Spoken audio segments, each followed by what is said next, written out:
बात करेंगे मौसम की। आपको बताएं, गुजरांवाला में धुंध और बादलों का राज। धुंध ज्यादा होने की वजह से हद निकाबी कम हो गई, जिससे शहरियों को मुश्किलात का सामना है। मजीद बता रहे हैं मुदस्सिर बुखारी। की शहर गुजरांवाला में आज धुंध और बादलों का राज है। जो धुंध और बादल हैं वो सूरज के ऊपर आज के दिन में भारी पड़ते हुए दिखाई दे रहे हैं। धुंध बढ़ने की वजह से सर्दी की शिद्दत में भी जो है वो इजाफा हो गया है, जिसकी वजह से जो मोटरसाइकिल सवार हैं और गाड़ी सवार हैं उनको भी मुश्किलात का सामना करना पड़ रहा है, क्योंकि धुंध की वजह से हद निगाह भी जो है वो कम हो गई है। अगर हम गुजरांवाला के मौसम के हवाले से बात करें तो महकमा मौसमियात के मुताबिक आज गुजरांवाला का कम से कम दर्जा हरारत 8 सेंटीग्रेड और ज्यादा से ज्यादा 20 सेंटीग्रेड रहने की तौका की जा रही है। इसी तरह जो हवा में नमी का तनासब है वो 70% जो है आज हवा में नमी का तनासब रहेगा, और जबकि 6 किलोमीटर फी घंटा की रफ्तार से पहलवानों के शहर गुजरांवाला में हवाएं चलेंगी। जब हमारी तिब्बी माहिरीन से बात हुई है तो उनका यही कहना है कि बदलते मौसम में शहरियों को भी एहतियात करनी चाहिए, घर से निकलते वक्त मास्क का इस्तेमाल करना चाहिए, और जैसे ही मौसम ठंडा होता है उसके बाद जो है फौरी तौर पर जो गर्म पानी है उसका इस्तेमाल करना चाहिए और अपने आप को ढांप कर जो है बाहर निकलना चाहिए, ताकि वो जो मौसमी बीमारी है उनसे महफूज रह सकें। जी। मियांवाली के सिटी पार्क की बैरूनी दीवार और गवर्नमेंट गर्ल्स शहबाज शरीफ हाई स्कूल के सामने गंदगी का कलेक्शन सेंटर। पार्क में सैर तफरी और स्कूल में ज़ेर तालीम तालिबात के लिए दर्द सर बन गया। मजीद सूरत हाल बताएंगे हमारे नुमाइंदे मोहम्मद आसिफ।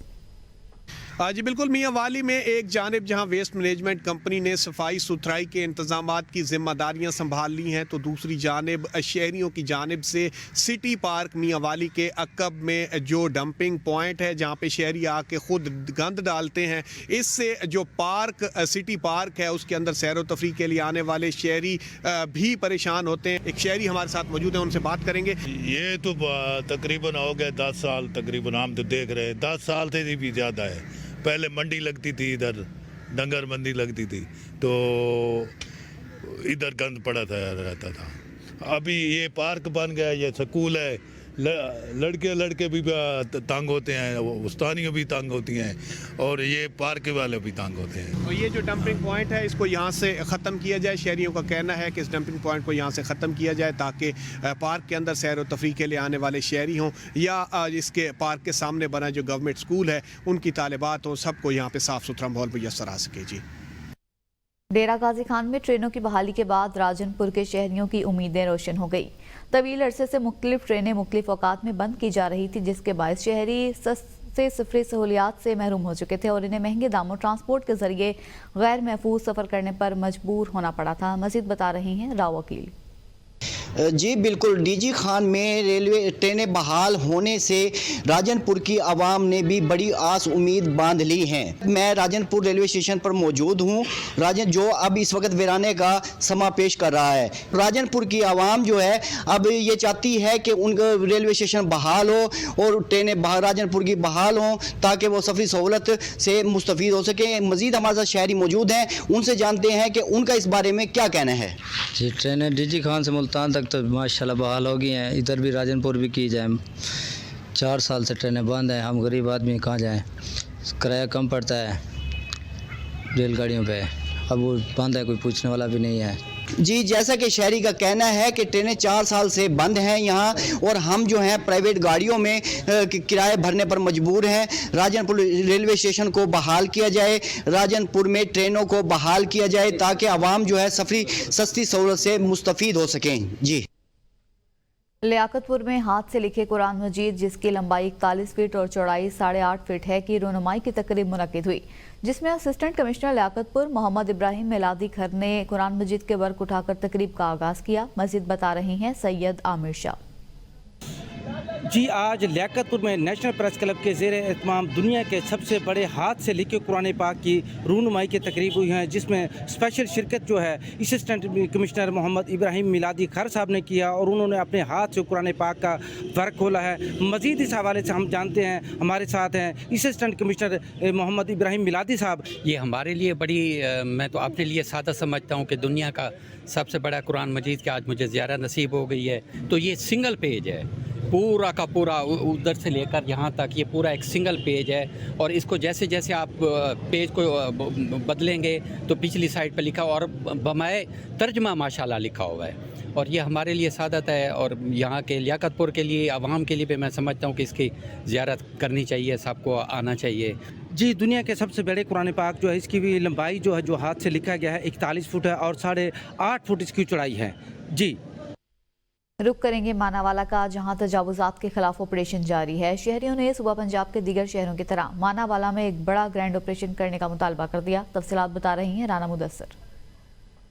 सुबह पंजाब में नजायज तजावजात के खिलाफ ऑपरेशन किए जा रहे हैं मुख्तलिफ शहरों में, लेकिन मानावाला में भी ऑपरेशन तो किए गए हैं लेकिन वो बिल्कुल छोटे लेवल पर किए गए हैं। लोगों का ये कहना है कि ये बिल्कुल नाकाफ़ी है, इस एक बड़ा ग्रैंड ऑपरेशन करने की अभी भी ज़रूरत है मानावाला में। इस मौजू पर मकामी शहरी मेरे साथ मौजूद हैं, उनसे मज़ीद बात करते हैं। जो दुकानदार हजरात हैं इन्होंने अपनी दुकानें जो सड़क के ऊपर तामीर कर ली हैं और जो थड़ियाँ हैं इनकी वो आधा रोड बिल्कुल उन्होंने कवर कर लिया है।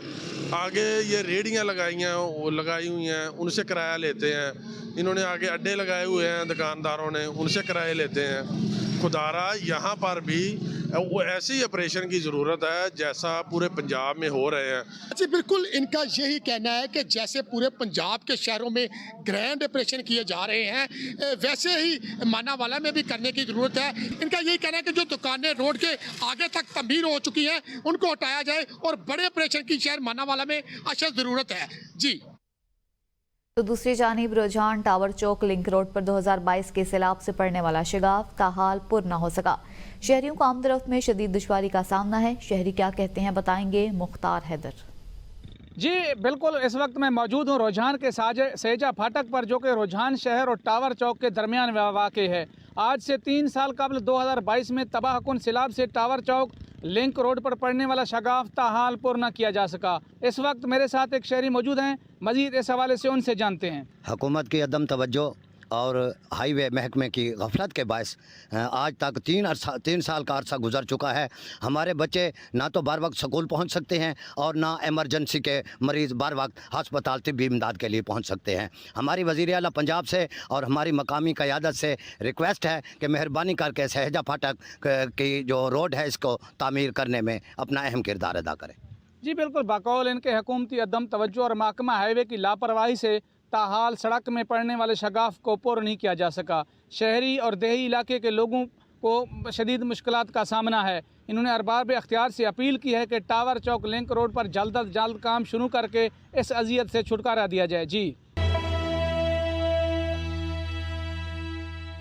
Welcome back. हर शहर हर खबर में अब रुख करेंगे सूबा खैबर पख्तूनख्वा का।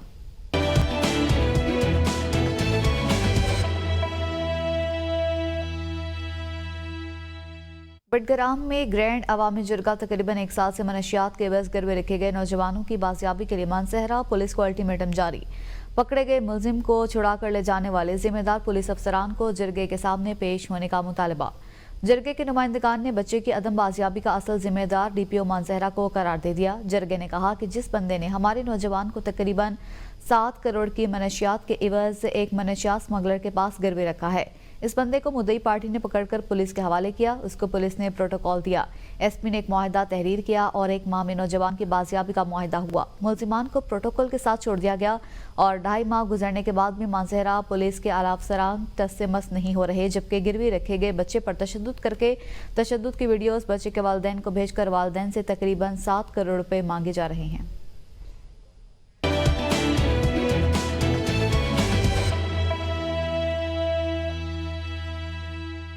सूबा सिंध से आपको बताएं, मीरपुर खास में खवातीन और बच्चों के लिए कायम शहर का वाहिद लेडीज पार्क माली न होने की वजह से गुज़श्ता 2 माह से बंद है, जिसकी वजह से पार्क आने वाली खवातीन और बच्चे पार्क आने के बाद मायूस होकर वापस लौटने पर मजबूर हैं। मजीद बता रही हैं आतिफ बलोच। जी बिल्कुल, मैं इस टाइम मौजूद हूँ मीरपुर खास के हैदराबाद रोड पर वाक़ई ये लेडीज़ पार्क, जो कि ख़ास एक मीरपुर खास में ख़वातीन और बच्चों के लिए जो है मखसूस किया गया है, जिसका नाम बीबी आसफ़ा भुट्टो लेडीज़ पार्क है। यहाँ पर जो है मैं आपको बताऊँ कि गुज़िश्ता तकरीबन 2 माह से ज़ायद का अरसा गुजर चुका है। ये पार्क जो है यहाँ पर बंद पड़ा हुआ है। इसके मेन गेट पर ताले लगे हुए हैं। हमको जो इतलात मिली हैं उसके मुताबिक ये बात सामने आई है कि इस पार्क में म्यूनसिपल कॉरपोरेशन की जानिब से जो माली यहाँ पर तैनात था, उसकी जो है मुद्दत मुलाज़मत पूरी होने के बाद वो यहाँ पर रिटायर हो चुका है, जिसके बाद से लेकर अब तक कोई भी दूसरा माली यहाँ पर नहीं आ सका है। यहाँ पर हमको ये भी मालूमात मिली है कि इस पार्क के अंदर जो लगी हुई पानी की मोटरें थी वो भी यहाँ पर ख़राब पड़ी हुई हैं। यहाँ पर जो पाइप की फिटिंग थी वो भी यहाँ पर उखाड़ दी गई है उसको। यहाँ पर जो लगे हुए अंदर झूले हैं वो भी खस्ता हाल हो चुके हैं। मीरपुर खास के अंदर जो शाम के औकात में यहाँ पर आने वाली फैमिलीज़ हैं वो यहाँ पर जो है वापस जब यहाँ पर पहुँचती हैं, यहाँ पर गेट को ताला लगा हुआ देखती हैं तो यहाँ से वो मायूस होकर वापस जाने पर मजबूर हो जाती है। मैं आपको बताऊँ कि इसके जो मेन गेट है यहाँ पर एक बड़ा बोर्ड भी यहाँ पर आविज़ा किया गया है। इस पर लिखा गया है कि ये पार्क जो है सिर्फ ख़वातीन और बच्चों के लिए। यहाँ पर 8 साल से जो बड़े बच्चे हैं उनका दाखिला यहाँ पर बिल्कुल ममनू है। तो ये मीरपुर खास में ख़वातीन के लिए, बच्चों के लिए कि मखसूस जो है तफरीह का पॉइंट था, जो कि जिसको बंद हुआ आज 2 महीने से ज़ायद का अरसा गुजर चुका है। मीरपुर खास के शहरियों ने और ख़ासकर जो मीरपुर खास की फैमिलीज़ हैं जो कि अपने बच्चों के साथ यहाँ पर आकर जो है तफरीह क्या करती थी, उन्होंने जो है मेयर म्यूनसिपल कॉरपोरेशन मीरपुर खास से मुतालबा कराया कि फौरी तौर पर वो इस बात पर तवज्जो दें, यहाँ पर माली की तैनाती की जाए, यहाँ पर चौकीदार की तैनाती की जाए, इस पार्क की हालत ज़ार को बेहतर बनाकर जो है एक बार फिर से ख़वातीन के लिए खोला जाए। जी। और नाजरीन, सर्दियों में सिंध के देही इलाकों में गंदम के साथ चने, मटर और सरसों का साग उगता है। सरसों का साग देसी घी में गोश्त और गंदम की रोटी के साथ खाया जाता है। मज़ीद बताएंगे हमारे नुमाइंदे मुबीन पनहोर। मैं इस वक्त दादू के करीब सरसों के जो है फसल में खड़ा हूँ। यहाँ सर्दियों में जो है गंदम के साथ जो है सरसों का जो है फसल बोया जाता है। इस सरसों के जो फसल की खास वजूहत ये भी है कि सर्दी में इसका साग जो है वो मज़ेदार होता है और देही इलाकों में जो है वो लोग जो है मच्छी और मुर्गी और जो है बकरे के गोश्त के निमा इसको खाते हैं। लेकिन मज़ीद हमारे साथ एक इलाका मक्किन मौजूद है, उनसे पूछेंगे होगी तो यहाँ वहाँ पे आपको सरसों की फसल नज़र आई होगी। और ये हमारी मौसम की ख़ास फसल है और सस्ती फसल है और इसमें बहुत सारे फ़ायदे हैं, फ़वाइद होते हैं। सरसों की साग जो है ये जो सालन में हमारे यहाँ बिल्कुल जो है ना शौक़ से खाई जाती है। इलाके मकीन की बातें सुनी, उनका कहना था कि हम मैं कचहरी या अपने रिश्तेदारों को ये जो साग है देसी घी है उसमें बना करके और मेहमानों को खिलाया जाता है। जी। जैकबाबाद के सरकारी अस्पतालों में मुकर्रर डॉक्टर घोस्ट निकले। जिला भर के मुख्तलिफ अस्पतालों में मुकर्रर डॉक्टर्स तनख्वाहें जैकबाबाद से उठाने के बावजूद कराची समेत मुख्तलिफ बड़े शहरों में प्राइवेट ड्यूटी करने लगे हैं, जिसके बाद सरकारी अस्पताल वीरानी का मंजर पेश कर रही हैं। क्या सूरत हाल है, बताएंगे शकील अहमद। जी, ज़िला जैकबाबाद के सिविल हॉस्पिटल में जो है सहूलियात का फुकदान है। डॉक्टर जो है ड्यूटी करने के बजाय अपने प्राइवेट मेडिकलों पर ड्यूटी करते हैं। इस वक्त मैं मेन ओपीडी के बाहर मौजूद हूँ। यहाँ पर आने वाले मरीज़ों से बात करते हैं, यहाँ पर उन मरीज़ों को किन किन चीज़ की सहूलियात है, किन किन चीज़ की मुश्किलात है। ओपीडी है, ऑपरेशन थिएटर है, जो सारे वहाँ दवाई नहीं है, डॉक्टर भी देखो नहीं आते। अभी 11-12 बज गए, कौन डॉक्टर है, कोई नहीं है। इनको पाबंद किया जाए ड्यूटी पे ताकि हमारी आवाम की खिदमत कर सके। जी, जैसा कि हॉस्पिटल में मौजूद मरीजों की आप बातें सुनी, उन लोगों ने मुतालबा किया है जैकबाबाद के मुंतखब नुमाइंदा और मौजूदा सिंध हुकूमत से और सेहत के वजीर से जैकबाबाद के सिविल हॉस्पिटल में जो है डॉक्टरों को ड्यूटी पर तैनात किया जाए। जो दवाइयों की किल्लत है उसको भी जो है दवाइयाँ भी यहाँ पर मौजूद हों ताकि मरीज़ जो है प्राइवेट मेडिकलों से दवाई ना खरीद सके।